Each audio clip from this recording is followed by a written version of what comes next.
To be straightforward and honest with anybody watching this video, Black Summoner is extremely basic isekai. At least the setup. But that's not necessarily a bad thing. That doesn't mean you should immediately turn away from this show.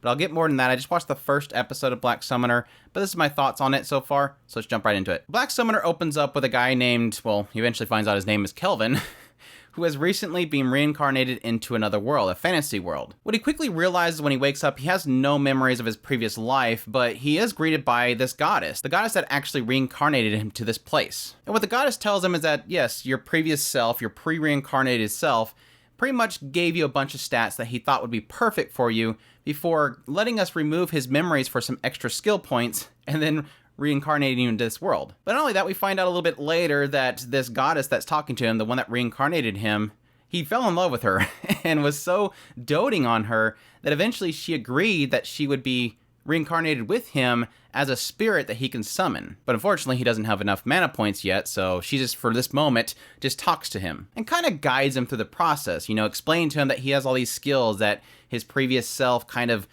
chose that would be perfect for him. Realizing over time that, yeah, these are some really good skills. S-rank summoner, which apparently in this world, there's only like one summoner per area, and they're mostly B and C rank. They're very rare and kind of sought after, so when it comes to later on where he has to tell what class he is, he kind of just chooses not to reveal that he's a summoner. But yes, the fact that he's an S-rank summoner, whatever he actually tames and becomes his pet, he'll actually grant them 100 to all their stats, which when they start out with like 2 or 3 of each stat, that's a huge boost to whatever he ends up becoming a summon of his. See, as mentioned before, he gets the kind of the lowdown, the fact that he has all these skills, that she's going to be with him. He starts to go out on his adventure. All the while, this goddess, Melfina, is constantly kind of guiding him through what he should do. Go to the adventure guild, go to the inn. Again, don't mention that you're a summoner, you might not want to.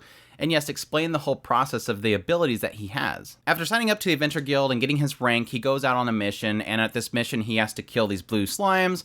Well, he tames one of them. He gets his butt kicked like terribly because even though they're like the lowest level slime, with every video game reincarnation, the slime's actually still difficult. But he eventually manages, and he actually tames it. And again, it gets 100 each stat, so it just goes around just destroying everything. Well, after getting his spoils and heading to an inn, he ends up running by a slave trader. This slave trader has a lot of goods, but he kind of just shrugs his shoulders and continues on to the inn where he stays the night. While Melfina is saying, please, get your levels up quickly so that you can summon me so that I can eat food with you. So yeah, my thoughts on Black Summoner so far. Like I said before at the very beginning, this is very bare bones isekai here. Now, we're not to the levels of he gets an entire harem in the first episode, even though he does have a goddess with him that's like 1,000 years old. It's not seemingly throwing a huge harem on him immediately. Obviously, you can see like with the elf, he's obviously going to buy the elf and get her out of her trade. But for the most part, it's just, okay, I'm here, I have no memories, and all right, let's join the Adventure Guild. All right,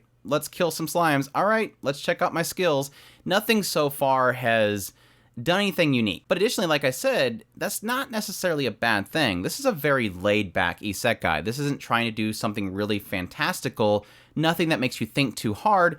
It's very calm and very laid-back sort of storytelling that I sort of found entertaining. There wasn't anything necessarily about the characters or what it was laying out that really bugged me. It just felt very chill. At the same time, I'm already kind of finding some oddities about the story. It claims that he's lost all of his memories, yet he knows about gaming, he knows about the fact that he was from Japan, he knows that any person that's from Japan has to have a bath. He seems to know a lot about his previous life, but yet he's supposed to have no memories. So maybe it's just memories of his life itself, but not knowledge of objects in his previous life is what is kind of the deal there. I'm not quite sure there. Additionally, I didn't really like his reaction to the traders.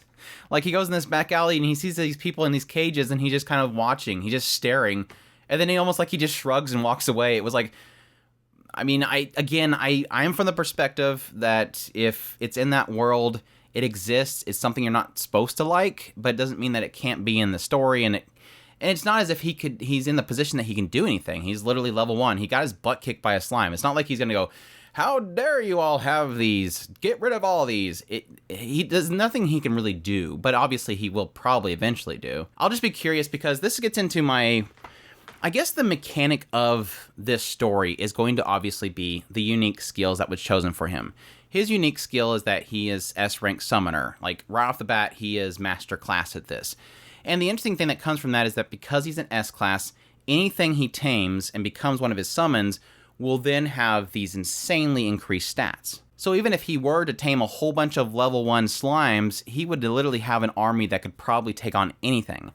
But additionally, that gets into my thoughts on what they'll probably do with this going forward, but it's a question mark of how it would play out. Anything that he makes his summon has to consent to it, even though he has to beat the crap out of the slime, which makes it... The goddess makes a joke out of it, so they at least acknowledge it. That he has to beat the crap out of the slime for the slime to consent to being his summon, but maybe it's one of those aspects the slime sees him as dominant and out of respect allows himself to be a summon. But I'm assuming that what this could do is that any of his harem members can become one of his summons, and thus he will boost their stats by 100 of each. That's kind of where I'm assuming it'll go. So yes, that would lay into if he does get the elf, or if he does get somebody else, which they showed, I think, a demon at some point in the outro OP. I'm not sure exactly which one it is. That could be something that he will apply to the story. They even point out the fact of how overpowered that is. A B rank and a C rank can only increase their stats by 10 to 20, whereas he's increasing by 100 because he's S. Additionally, he has things like experience share, he's got double skill points, appraising eyes, so he can at least, he's knowledgeable about things because he's able to see them and see everything about them. But additionally, he has all these other things like double growth rate, which I'm assuming will be for his summons to make them level up faster. But he also has experience share, which he could probably share the experience from them and have them kill like really powerful things, thus being able to kind of power level himself.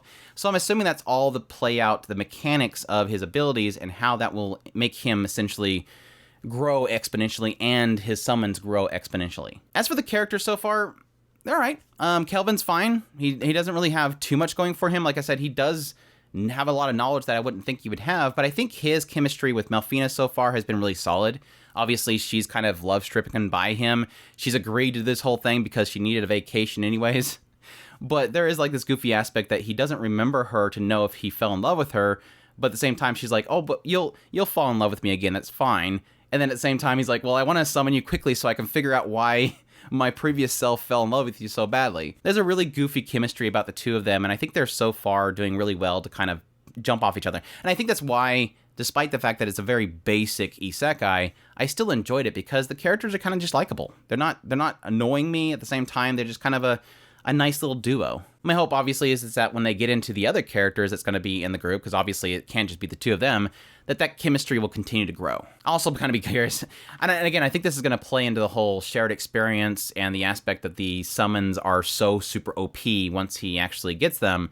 I'll be curious how long it takes before he gets the mana to be able to bring Melfina into the world, because again, my assumption there is that probably, if it goes the way I think it's going to go, within a few episodes, he's going to finally go, okay, well, I'm just going to send these to fight really powerful things because they're so boosted, and then I'll get that shared experience, and then I'll level up, and then, oh, by the way, now I can get Melfina in here. Or if it's going to be one of those things where it'll go to a point where he's in a desperate situation, and then he's finally gets the experience he needs to summon Melfina, and she's going to be overpowered already because I think she was 100, level 100, or over level 100, because he can only see up to the stats of a level 100 or something like that, so she's above it. Visually, it looks fine. The fight scenes were fine. Nothing is really doing anything incredible. At the same time, it looks decent. This isn't Biscuit Hammer levels of quality here. We actually have some decent quality animation here. The characters look great. Ainge already looks adorable. I love the Adventure Guild's characters are always great. I always favor the Adventure Guild characters. So, anyways, that's my thoughts on the first episode of Black Summer. I hope you guys enjoyed this video. As always, if you did, make sure to hit that like button down below. Comment. Let me know what you thought of the series if you're going to be checking it out. Additionally, if you've not already, make sure to hit that subscribe button so you get all my content. I do news, reviews, first impressions. If it's anime, it's pretty much here. Additionally, I'd greatly appreciate it if you consider supporting us through Patreon, our tips link, or the super thanks button down below. I thank you everybody that does, and y'all take care.